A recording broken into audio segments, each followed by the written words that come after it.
Hello students, आज हम समझते हैं चैप्टर 5 एनसीईआरटी का arithmetic progression class 10th math.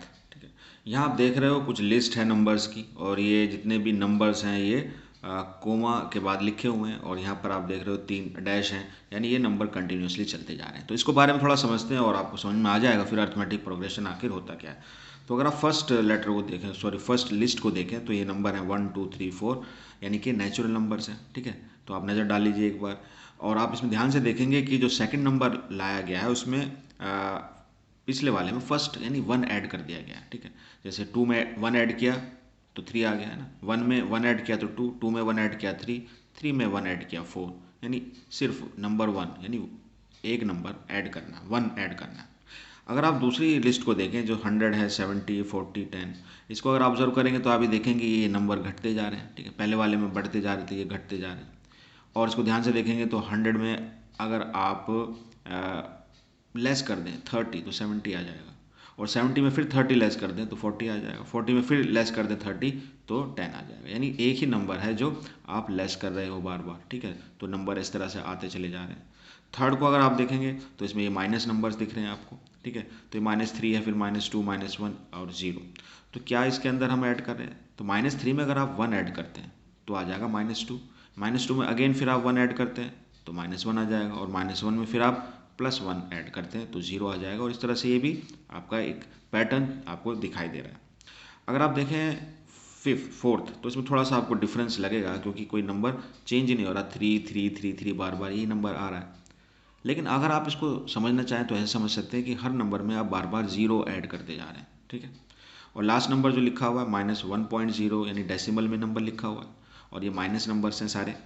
इसमें आप देखेंगे -1.0 है, और उसके बाद आ गया -1.5 यानी -0.5 ऐड कर दिया, और -1.5 में फिर -0.5 ऐड किया तो 2.0 हो गया, फिर इसमें 0.5 ऐड किया तो -2.0 हो गया, एंड सो ऑन। तो इस तरह के नंबर आप देख रहे हैं, एक ही तरह के इसमें कुछ पैटर्न आपको दिखाई देगा। यानी एक बात इसके अंदर कॉमन है कि कोई एक नंबर ऐसा है जो बार बार ऐड करने से दूसरा नंबर आ जाता है। जी हाँ, इसी को हम बोलते हैं अर्थमेटिक प्रोग्रेशन। एक ऐसा पैटर्न जिसमें नेक्स्ट सक्सीडिंग जो टर्म होती है, टर्म मतलब हर नंबर इसके अंदर टर्म कहलाता है। ठीक है, तो इसमें बहुत सारी टर्म्स हो सकती हैं, और वो कितनी होंगी इसके बारे में बाद में बात करेंगे। लेकिन हर जैसे इसके अंदर जो हम ऐड कर रहे हैं वो है 1। इसके अंदर हम क्या ऐड कर रहे हैं, इसके अंदर हम ऐड कर रहे हैं, क्योंकि ये ऐड करने से तो ऐसा लगेगा कि नंबर बढ़ना चाहिए, लेकिन हम ऐड कोई नंबर माइनस नंबर भी कर सकते हैं, तो -30 ऐड करने से ये चीज़ आपको मिलेगी। यहाँ पर आप +1 ऐड कर रहे हैं अगेन इसके अंदर, यहाँ पर आप 0 ऐड कर रहे हैं, और यहाँ पर -0.5 ऐड कर रहे हैं। तो ये जो डिफरेंस होता है इसको हम बोलते हैं कॉमन डिफरेंस, है ना, सभी टर्म्स के बीच में जो डिफरेंस आता है। तो इस तरह की जो आपकी सीरीज़ होती है, जो पैटर्न होता है, उसको अर्थमेटिक प्रोग्रेशन कहते हैं। तो ये सारे के सारे आपके अर्थमेटिक प्रोग्रेशन हैं।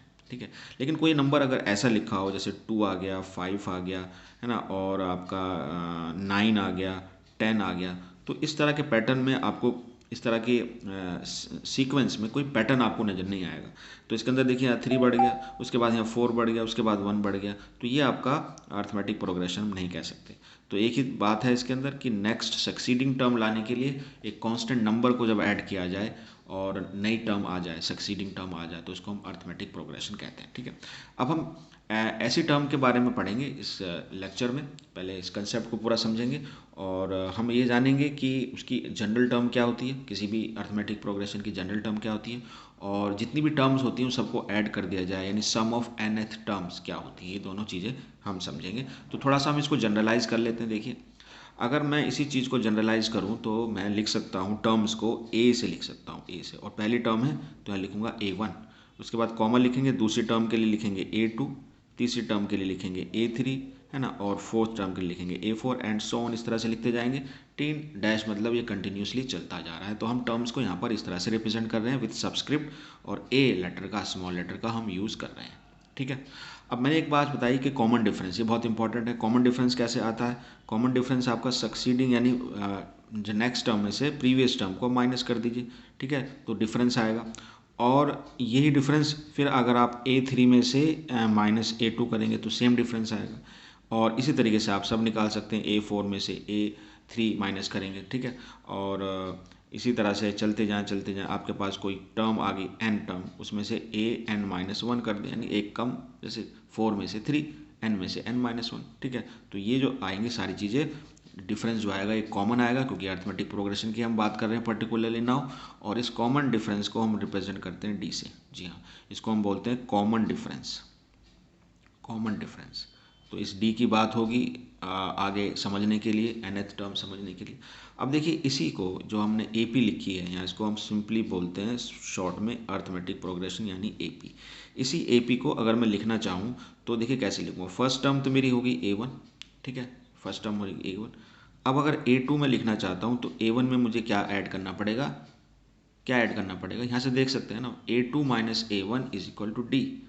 तो A2 लाने के लिए क्या करना पड़ेगा, A1 है ना प्लस D, ठीक है। तो यहाँ कर देंगे हम A1 प्लस D, ठीक है।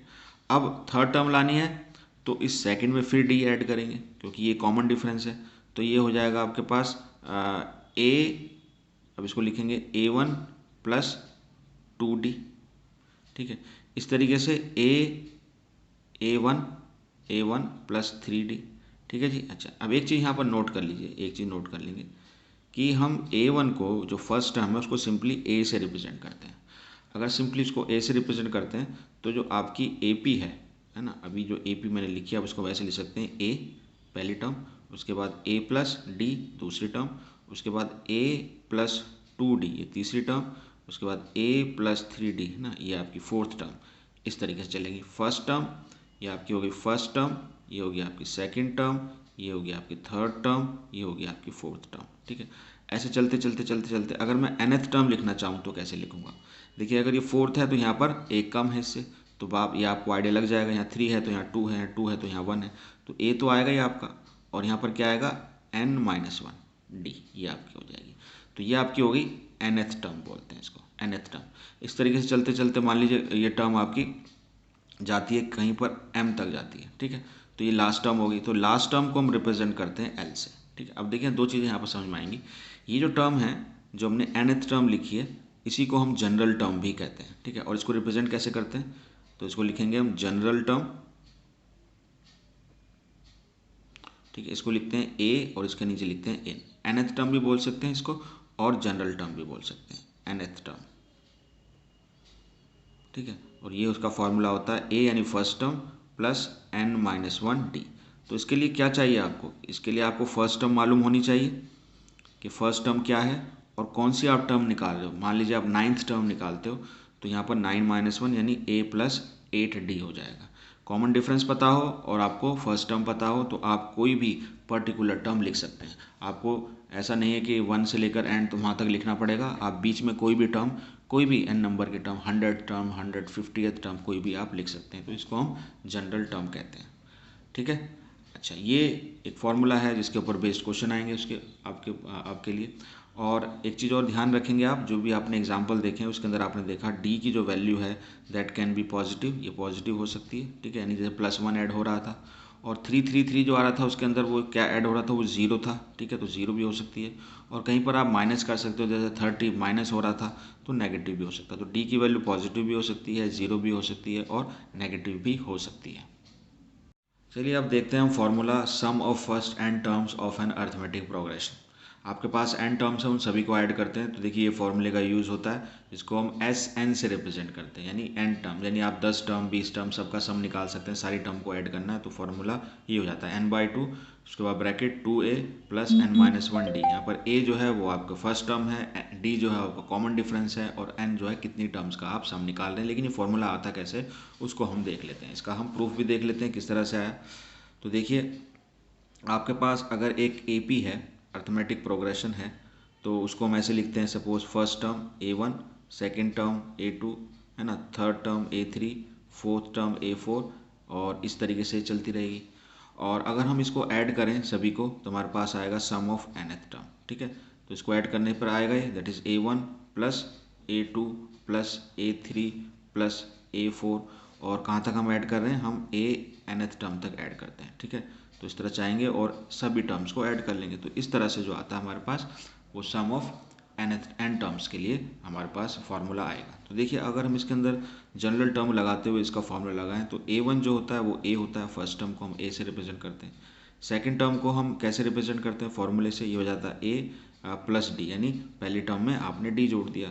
उसके बाद आप थर्ड टर्म लिखेंगे तो आ जाएगा A प्लस 2D, ये जनरल टर्म से आप लिख सकते हैं, ठीक है। उसके बाद अगर आप फोर्थ टर्म लिखेंगे तो A प्लस 3D, इस तरह से आएगा।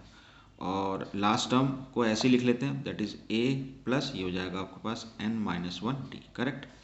अब देखिए, अब आप देख रहे हो कितनी टर्म्स थी हमारे पास, n टर्म थी, और सभी टर्म में फर्स्ट टर्म है। देखिए इसमें A है, इसमें भी A है, इसमें भी A है, इसमें भी है, और लास्ट टर्म जो है हमारी इसके अंदर भी A है। तो अब सभी A को अगर आप इकट्ठा करेंगे n टाइम्स तो वो कितना आ जाएगा, जैसे मान लीजिए A लेता हूँ तो उसके बाद ये कितना आ जाएगा, यहाँ 1 आ जाएगा, इसमें से भी ले लिया तो ये भी 1 आ गया, ठीक है।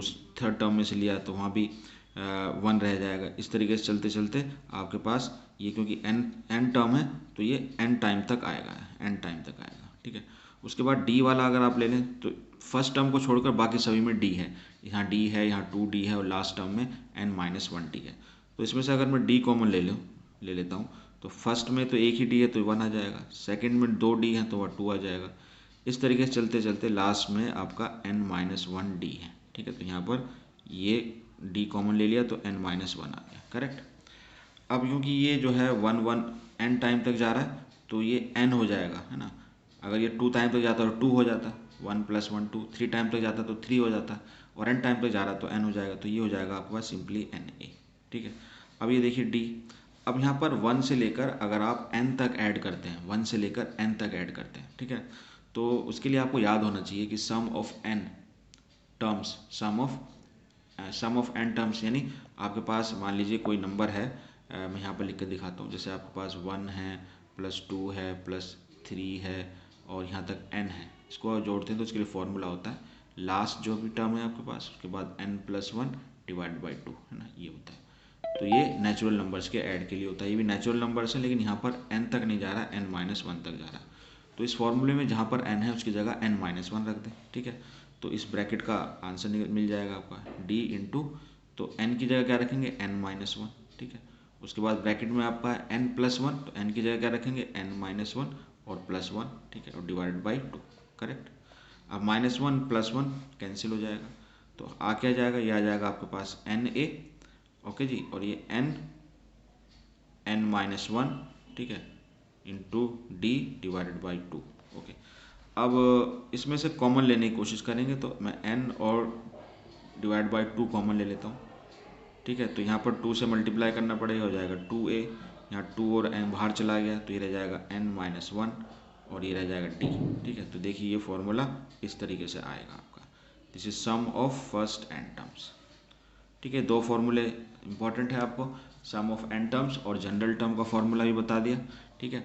तो इन्हीं पर बेस्ड क्वेश्चन होंगे जो इस एक्सरसाइज में हम देखेंगे। अच्छा, यहाँ पर एक चीज़ और ऐड करते जाएंगे, लास्ट टर्म के टर्म्स में अगर हमें लिखना हो, देखिए अगर कोई भी AP इस तरह से लिखी हुई है, A1 A2, है ना, A3, और वो कहीं किसी पर्टिकुलर टर्म का पर आकर ख़त्म हो जाती है, यानी फाइनाइट AP है, तो लास्ट टर्म आपकी क्या हो जाएगी, AM है, ठीक है।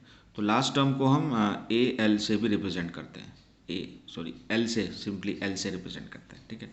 तो ये आपकी जनरल टर्म भी बन जाती है, लास्ट टर्म भी यही होती है टर्म, ठीक है। तो जो L होती है आपकी वो क्या होती है, A प्लस यहाँ पर M है अगर लास्ट टर्म, तो ये m-1, या अगर इसको AN कर ले, मान लीजिए ये n तक ही ख़त्म हो गई, n है ये, तो ये आपका n-1D, ठीक है। तो ये आपकी क्या थी, ये हमारी जनरल टर्म थी। तो अगर लास्ट टर्म है तो उसको L से रिप्रेजेंट करेंगे, और जनरल टर्म के बराबर ही होती है, AN के बराबर ही होती है, ठीक है, ये बात ध्यान रखनी है। अब L के फॉर्म में ही अगर हम इसको, अब इस फॉर्मूले को भी हम L की फॉर्म में लिख सकते हैं।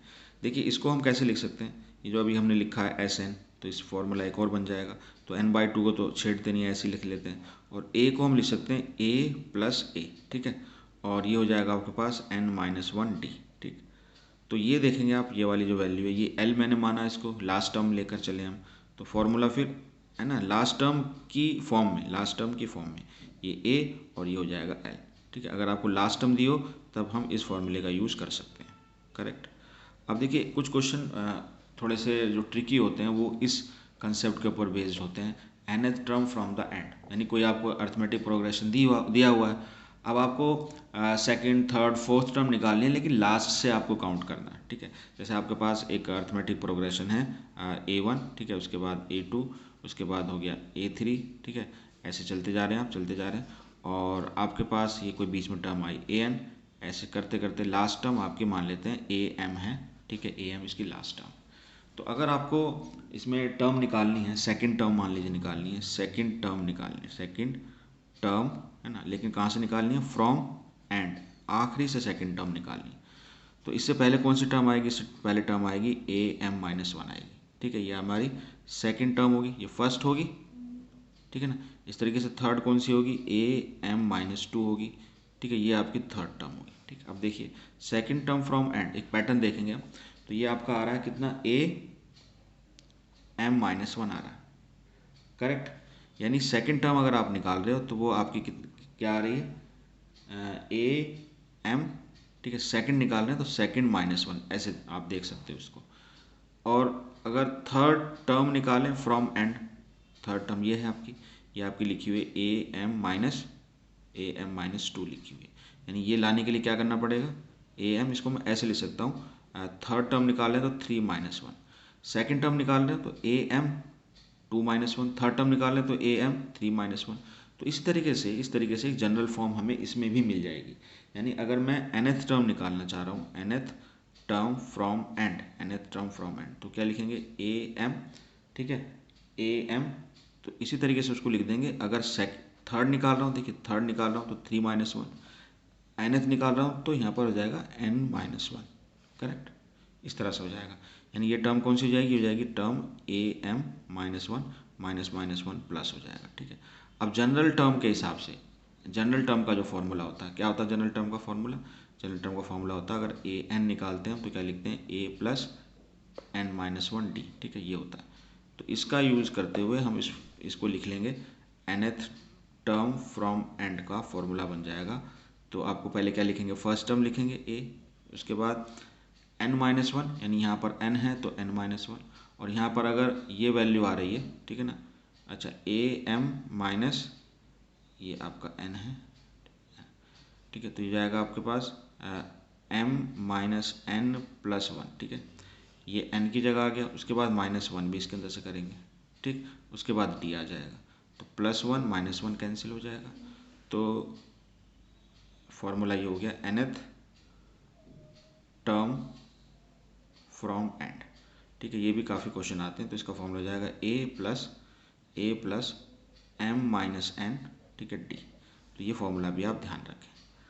अगर आपको m दिया है, यानी आपको ये दिया हुआ है कि हमारी कितनी टर्म्स हैं, m की वैल्यू मालूम है, मान लीजिए हमारे पास 100 टर्म है, ठीक है, और उसमें से आप 30th टर्म निकाल लोगे तो 100 - 30, इस तरह से आ जाएगा। तो ये एंड के लिए फॉर्मूला है, इस बात का ध्यान रखेंगे। इसी फॉर्मूले को एक और तरीके से निकाला जा सकता है, एल की फॉर्म में भी निकाल सकते हैं इसको, एल की फॉर्म में। तो एल की फॉर्म में देखिए किस तरह से निकालेंगे। अगेन जो हमने यहाँ पर लिखा है, कोई भी अगर हम टर्म लिख रहे हैं, जैसे हम अगेन मैं इसको समझाने के लिए फिर लिखता हूँ AP, A1, A2, A3, ठीक है, और उसके बाद आपके पास A4 डैश डैश डैश, ठीक है, ऐसे चलते चले गए आप, और लास्ट टर्म आपकी क्या है, AM है मान लीजिए, ठीक है, और ये लास्ट टर्म को हम L से भी रिप्रेजेंट करते हैं, ओके। अब अगर मैं यहाँ से इसको फर्स्ट टर्म मानता हूँ, ये मेरी फर्स्ट टर्म है, ठीक, तो मैं बिल्कुल उल्टा सोचता हूँ, यानी फर्स्ट टर्म को मैं क्या लेकर चलता था, A, ठीक है। अगर मैं इसको फर्स्ट टर्म लिखता हूँ तो इसको मैं A से रिप्रेजेंट करूँगा, ये मेरी लास्ट टर्म हो जाएगी। तो फर्स्ट टर्म क्या हो जाएगी, फर्स्ट टर्म फ्रॉम लास्ट, यानी जो हमने सीखा था उसको हम अब रिवर्स लगाने की कोशिश करेंगे। तो फर्स्ट टर्म फ्रॉम लास्ट क्या हो जाएगी, इसको मैं A से रिप्रेजेंट करूँगा, ये मेरी क्या हो जाएगी, फर्स्ट टर्म मेरी लास्ट टर्म बन जाएगी, which is nothing but AM, ठीक है, ये मेरी फर्स्ट टर्म होगी। अब कॉमन डिफरेंस चाहिए मेरे को, कॉमन डिफरेंस क्या होगा, ठीक है, क्योंकि मेरे को अगर फर्स्ट टर्म पता चल जाए और लास्ट टर्म पता चल जाए तो मैं जनरल टर्म लिख सकता हूँ, ठीक है। तो जनरल टर्म यहाँ पर लेकर आएंगे, इन टर्म्स ऑफ L आ जाएगी वो। तो कॉमन डिफरेंस क्या होता है, देखिए कॉमन डिफरेंस क्या होगा आप, तो इसमें जो टर्म आएंगे आपकी नेक्स्ट टर्म में से प्रीवियस टर्म माइनस करेंगे, यानी यहाँ पर जो इससे पहले टर्म होगी वो हो जाएगी AM-1। तो मैं करूँगा AM-1 और उसमें से माइनस AM, ठीक है। तो हम अगर हम बड़ी टर्म में से छोटी माइनस करते थे तो D आता था, यहाँ छोटी में से बड़ी माइनस कर रहे हैं तो समझ गया आप। जैसे मान लीजिए फोर्थ टर्म है तो A4 और ये हो जाएगी A3, ठीक है। तो इसमें हम सीधा करते थे तो डिफरेंस आता था D, अब हम उसको उल्टा कर रहे हैं तो अभी भी वैल्यू तो वही है, लेकिन बड़ी टर्म छोटी होगी, छोटी बड़ी होगी, ठीक है। तो यहाँ पर माइनस आ जाएगा सिर्फ, तो नहीं D में जो कॉमन डिफरेंस होगा वो हमारा क्या होगा, D नहीं होगा, माइनस D होगा, ठीक है। और फर्स्ट टर्म क्या होगी, L होगी, ये फर्स्ट टर्म होगी, कॉमन डिफरेंस माइनस D हो गया, ठीक है। बस हम लिख सकते हैं nth टर्म फ्रॉम लास्ट, तो nth टर्म फ्रॉम एंड, ठीक है, nth टर्म फ्रॉम एंड। तो ये हो जाएगी आपका फर्स्ट टर्म, अब A नहीं लिखेंगे, देखिए फर्स्ट टर्म ये था ना हमारा nth टर्म फ्रॉम फर्स्ट से, अगर हम स्टार्टिंग से करते हैं, ठीक है। तो इसी को आप वैल्यू रख दें यहाँ पर। फर्स्ट टर्म हमारे में क्या है, L है, ठीक है। उसके बाद n-1, जो भी आप टर्म निकाल रहे हैं वहाँ से n-1, और अब D की जगह क्या रखेंगे, -D, ये हो जाएगी आपके पास -D, करेक्ट। तो ये आपकी बन जाएगा इसका L minus n-1D, L minus n-1D। तो ये हो गया आपका nth टर्म फ्रॉम एंड। देखिए इसके लिए दो फॉर्मूले मिले हैं अब आपको, अब इसको लगाना कहाँ है ये भी आप समझ लीजिए। अगर आपको लास्ट टर्म दी हो, यानी लास्ट टर्म की वैल्यू दी हो, L अगर गिवन हो, है ना, अगर आपके पास इफ़ L इज़ गिवन तो आप ये फार्मूला नहीं लगाएंगे, तब ये फार्मूला लगाएंगे, ठीक। लेकिन अगर आपके पास M गिवन हो तब आप ये फार्मूला लगाएंगे, ये फार्मूला नहीं लगाएंगे। M का मतलब आपके पास ये दिया हुआ कि आपके पास इसमें इस AP में 50 टर्म हैं, 60 टर्म हैं, सिर्फ नंबर मालूम है, ठीक है। और अगर आपको लास्ट टर्म की वैल्यू मालूम है, यानी अगर आपको L मालूम है, तो आप ये फार्मूला लगाएंगे। तो फ्रॉम द एंड के काफ़ी क्वेश्चन होते हैं जो बच्चों को कंफ्यूज करते हैं, तो उसके लिए दो फार्मूले हैं, और क्या आपको दिया हो तो कौन सा फार्मूला लगाएंगे ये भी बता दिया। तो एक फार्मूला हो गया A + m-1D, और एक हो गया L - n-1D, ठीक है। M दिया हो तो कितनी टर्म है वो दी हुई है, उसमें से कौन सी टर्म निकालनी है एंड से वो आपको पता होना चाहिए बस, और फर्स्ट टर्म और D आपको पता होगा तो ये आप निकाल लेंगे। इस तरीके से लास्ट टर्म की वैल्यू पता हो और कौन सी टर्म निकाल रहे हो, है ना, विद कॉमन डिफरेंस कितना है उसका AP का वो पता हो, तो ये भी आप निकाल लेंगे। तो 3-4 फार्मूले हैं, कंसेप्ट ज़्यादा बड़ा नहीं है, तो ये कंसेप्ट देखना जरूरी है ताकि आप सभी तरह के क्वेश्चंस कर पाएँ। तो अब हम स्टार्ट करते हैं NCERT के क्वेश्चंस, फर्स्ट एक्सरसाइज, उसके बाद सारी क्वेश्चंस हम कवर करेंगे।